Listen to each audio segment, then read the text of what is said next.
अस्सलाम वालेकुम, hello and welcome to our show let's talk with Pak hub. I am your host Mudassir Zaki from London. हमारा show Pakistan में और पाकिस्तान से बाहर रहने वाली उर्दू स्पीकिंग कम्युनिटी के लिए है। इस शो में हम दूसरी कम्युनिटीज़ के लोगों को भी शामिल करेंगे। इस शो का मकसद ये है कि ओवरसीज़ पाकिस्तानियों को एक ऐसा प्लेटफॉर्म दिया जाए जिस पर वो अपने हमवतनों के साथ बातचीत कर सकें, और ऐसे प्रोफेशनल्स जो पाकिस्तान में हैं या पाकिस्तान से बाहर हैं वो अपनी एक्सपर्ट ओपिनियन, अपनी एक्सपर्ट राय और जो भी उनके पास इंफॉर्मेशन है वो शेयर कर सकें। तो नाज़रीन, इस प्रोग्राम का फॉर्मेट कुछ इस तरह से है कि जो भी लेटेस्ट डेवलपमेंट होती है या इंफॉर्मेशन या कोई भी रिसर्च आती है हमारे पास, हम उसको आसान ज़ुबान में जो है वो आप तक पहुंचाएंगे। और इसके साथ साथ जो हमारे पैनल पर एक्सपर्ट्स हैं, जो प्रोफेशनल्स हैं, उनकी जो प्रोफेशनल एक्सपर्टीज़ हैं या ओपिनियन है वो भी हम आपके साथ शेयर करते रहेंगे। नाज़रीन, अगर अभी तक आपने हमारा यूट्यूब का चैनल सब्सक्राइब नहीं किया तो अभी यूट्यूब पर जाएं, लेट्स टॉक विद पाक आपको सर्च करें, हमारे चैनल को सब्सक्राइब करें, बेल आइकन पर क्लिक करें ताकि जो भी लेटेस्ट इन्फॉर्मेशन है, जो हमारे शोज़ हैं, वो आप तक जल्द से जल्द पहुँच रहें। तो नाज़रीन, अगर आप समझते हैं कि आप भी इस प्रोग्राम का हिस्सा बन सकते हैं या आपके पास कोई इन्फॉर्मेशन है, नॉलेज है, रिसर्च है या आप प्रोफेशनल है, तो आप हमें कॉन्टैक्ट करें। हमारी इन्फॉर्मेशन जो है, कॉन्टैक्ट डिटेल्स इस वक्त आपको स्क्रीन पर नज़र आ रही होगी। आप हमारे वेबसाइट पर जाकर भी हमारे प्रोफेशनल पोर्टल पर अपने आप को रजिस्टर कर सकते हैं। हमारी टीम जो है वो आपसे रब्ता करेगी और उसके बाद आपको इस प्रोग्राम का हिस्सा भी बनाया जाएगा। जी नाज़रीन, आज के शो में हम आपसे बात करेंगे यूके इमिग्रेशन से रिलेटेड जो लेटेस्ट इन्फॉर्मेशन या अपडेट्स हैं उसके वाले से। मगर प्रोग्राम को आगे लेके जाने से पहले मैं आपसे कुछ अदाद शुमार, कुछ स्टैट्स हैं वो आपको साथ शेयर करूँगा। तो इस वक्त जो यूके का इदारा है, ऑफिस ऑफ नेशनल स्टैटिस्टिक्स, जो यूके का इदारा है, उसके मुताबिक जो नॉन यूके बॉर्न पॉपुलेशन है इस वक्त यूके में वो है 9.4 मिलियन के करीब। और ऐसे लोग जो नॉन ब्रिटिश हैं, जिनके पास ब्रिटिश पासपोर्ट नहीं है और वो यूके में रह रहे हैं, उनकी तादाद है तकरीबन 6.2 मिलियन।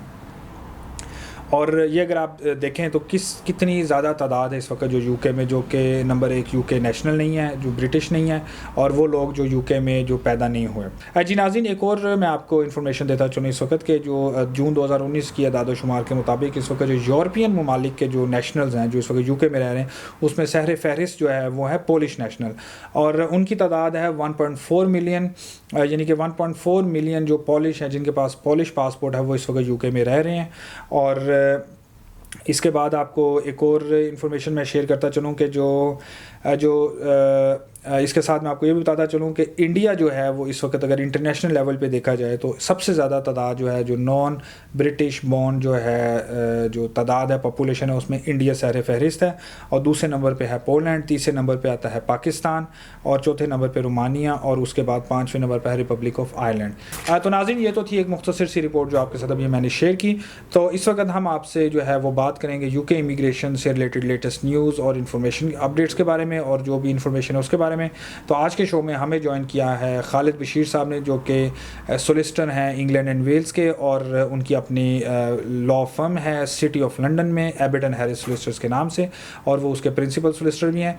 तो आइए हम उनसे बात करते हैं और वो हमें बताएंगे कि इस वक्त जो कोरोना वायरस की जो सिचुएशन है, इसके दौरान जो भी लेटेस्ट इन्फॉर्मेशन है होम ऑफिस से और जो भी लेटेस्ट अपडेट्स हैं उनके बारे में हम उनसे बात करेंगे। तो आइए हम उनसे बात करते हैं। अस्सलाम वालेकुम खालिद बशीर साहब, आपका बहुत बहुत शुक्रिया हमें ज्वाइन करने का आज। तो आप सबसे पहले अपना इंट्रोडक्शन करवा दें। Thank you Zaki for inviting me. मेरा नाम खालिद बशीर सोलिसिटर है। मैं प्रैक्टिसिंग लॉयर हूँ। हमारी सेंट्रल लंदन में प्रैक्टिस फॉर्म है। कोविड-19 की सिचुएशन में, ये जो पेंडेमिक की सिचुएशन है, लॉकडाउन की सिचुएशन है, इसमें कौन सी इमिग्रेशन की वो अपडेट्स आई हैं नई, या कोई नए लॉ इंट्रोड्यूस हुए, कोई ऐसी आप अगर इन चीज़ों पे कुछ हाइलाइट कर दें। ओके ज़की, इसमें जो यहाँ का यूके का इमिग्रेशन है, इसमें नॉर्मली ऑलमोस्ट एवरी डेज कोई ना कोई यहाँ पे नई अपडेट्स आती रहती हैं। अब खास तौर पे जब से ये कोविड-19 का जो इशू है, इससे हम सारे सफ़र कर रहे हैं।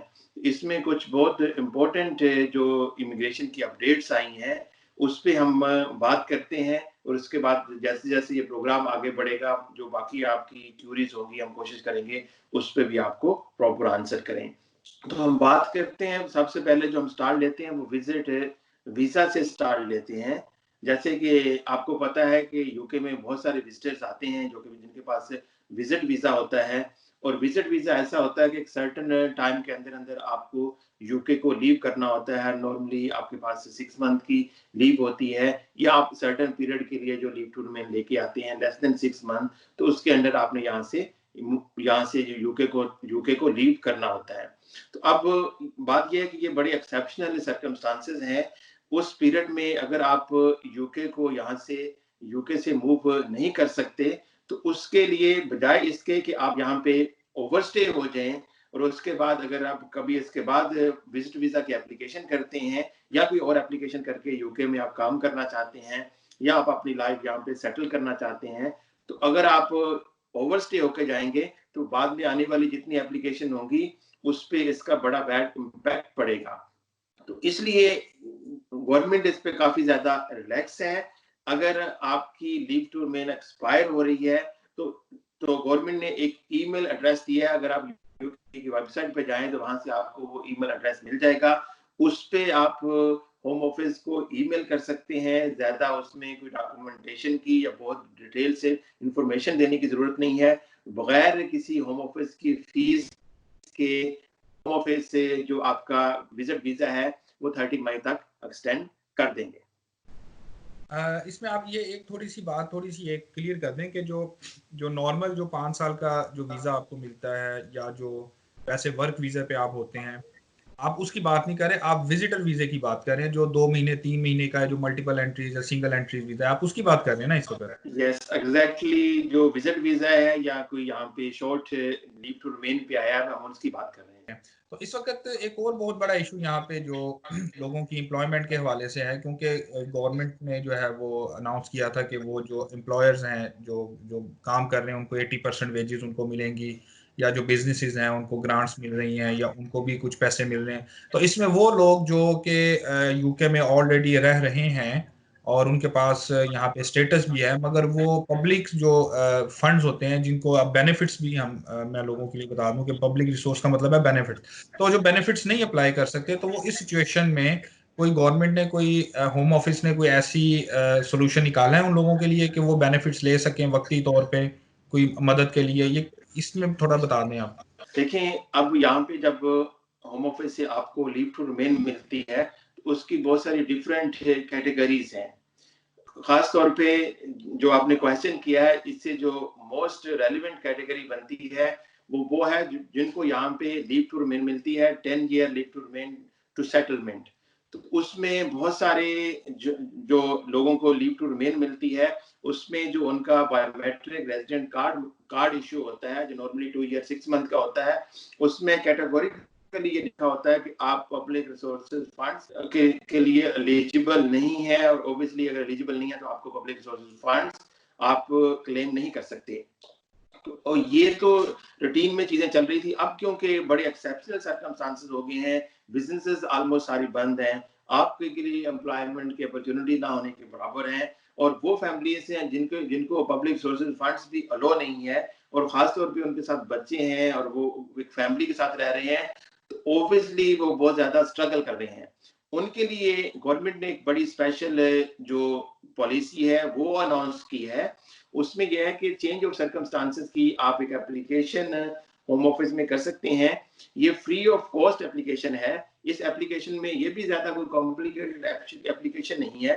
अगर आप इसको खुद मैनेज कर सकते हैं तो आप खुद इसको कंप्लीट करके ऑनलाइन इस होम ऑफिस में सबमिट करवा सकते हैं या आप किसी सोलिसिटर के साथ या जो इस चीज का एक्सपर्ट है उसकी भी हेल्प लेके ये एप्लीकेशन कर सकते हैं। नॉर्मली वीक्स के अंदर अंदर होम ऑफिस की जो डिपार्टमेंट है इन एप्लीकेशन को डील करेगी वो उस पे डिसीजन देगी और वो डिसीजन में ये चीज कंफर्म करेंगे कि आया आप पब्लिक बेनिफिट्स के लिए एलिजिबल है या नहीं है।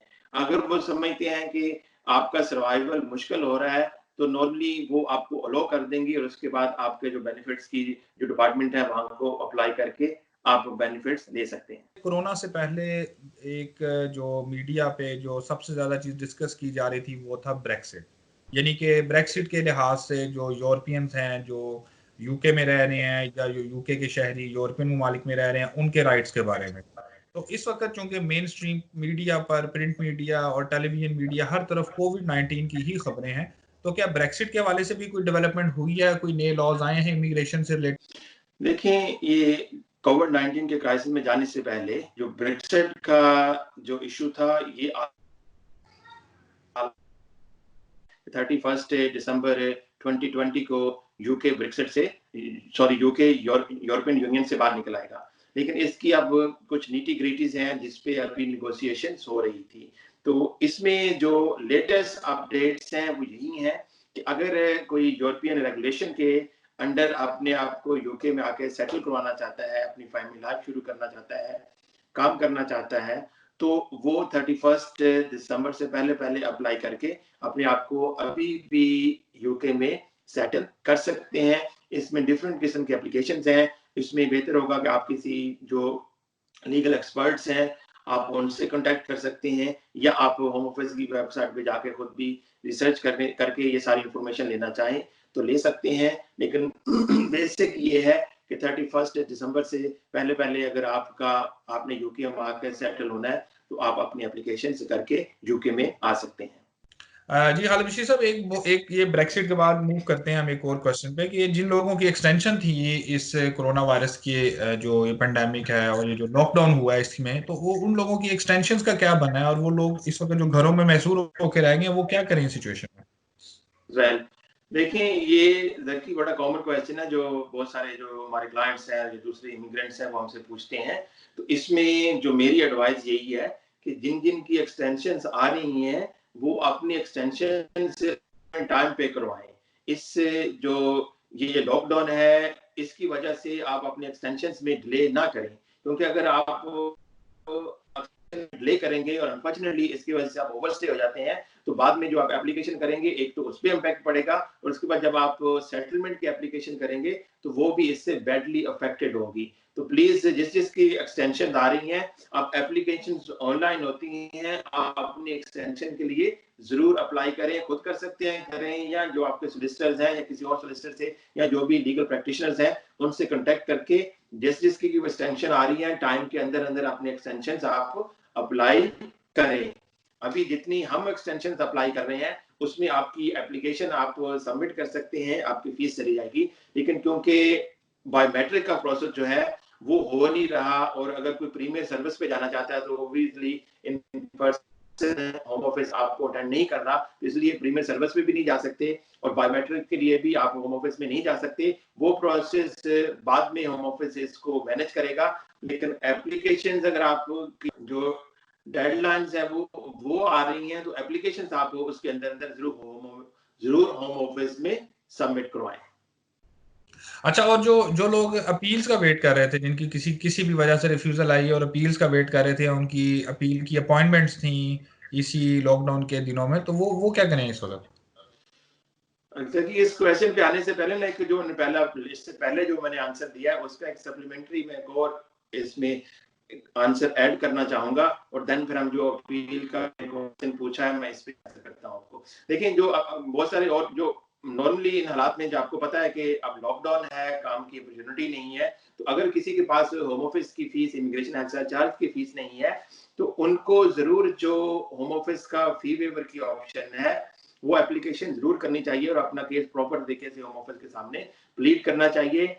लाइकलीहुड ये है कि अगर आपके हालात ऐसे हैं और आप होम ऑफिस की फीस पे नहीं कर सकते, तो चांसेस काफी अच्छे हैं कि आपकी ये सारी फीसेस एग्जाम्प्ट हो सकती हैं और बगैर आप होम ऑफिस की फीस के अपनी एक्सटेंशन की एप्लीकेशन होम ऑफिस में कर सकते हैं। तो जब भी एक्सटेंशन की एप्लीकेशन करें, अगर आपके सर्कमस्टांसेस ऐसे हैं और आपके पास इतने सोर्सेज नहीं है, आप अपने माइंड में रखें।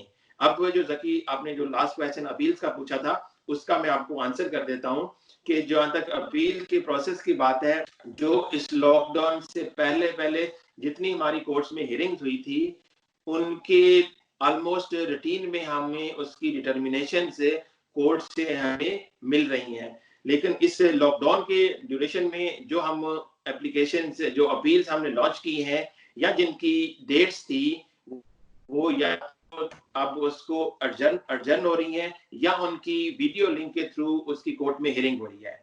तो आपकी अगर की इन ड्यूरेशन में आपकी हियरिंग आती है और आपने वीडियो लिंक के थ्रू भी हियरिंग करनी है, तो इसमें भी ऑलमोस्ट आपको अपनी जो अपील की प्रिपरेशन है वो उसी तरह से करनी होगी जैसे कि इस लॉकडाउन से आप पहले करते आ रहे हैं। प्रॉपर तरीके से अपना अपील बंडल तैयार करें, आपकी विटनेस स्टेटमेंट तैयार होगी। लेकिन इसमें जो एक्स्ट्रा एक और चीज आपको करनी होगी वो आपके स्केलेटन आर्गुमेंट्स हैं। ऑब्वियसली वो आपका जो लीगल रिप्रेजेंटेटिव है वो उसको ड्राफ्ट करके होम ऑफिस में कोर्ट में सबमिट करवाएगा।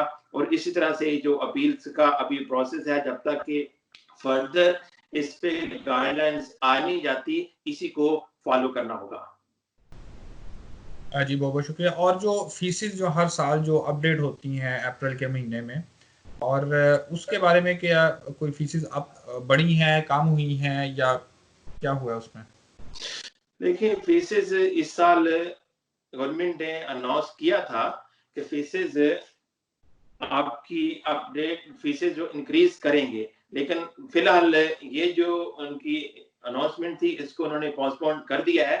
फीसेस इस साल इंक्रीज नहीं होने जा रही, लेकिन इमिग्रेशन हेल्थ सरचार्ज जो है ये इंक्रीज होने जा रहा है।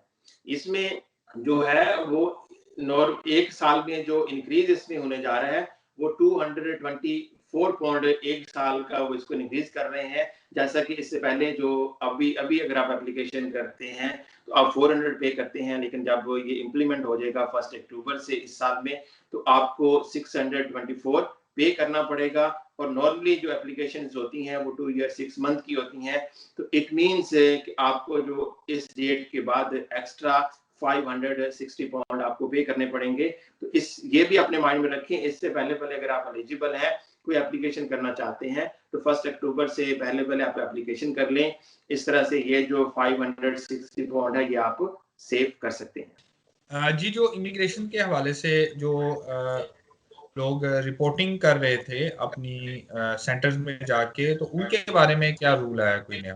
देखिए रिपोर्टिंग के जो था ना, जब से ये लॉकडाउन शुरू हुआ है तो नॉर्मली जो भी रिपोर्टिंग पे जा रहे थे सबको होम ऑफिस ने उनको ईमेल्स की हैं, उनको मैसेजेस किए हैं, या कुछ लोगों को फ़ोन करके किया है कि टेम्परेरीली जो उनकी रिपोर्टिंग थी उसको वो पोस्टपोन कर रहे हैं। और जैसे ही ये लॉकडाउन से निकलते हैं या नई नई गाइडलाइन आएगी तो उसमें फिर फर्दर जो रिपोर्टिंग पे जा रहे हैं इनको इनसे होम ऑफिस फिर कॉन्टैक्ट करेगा और तब से आपने रिपोर्टिंग पे जाना शुरू करना है।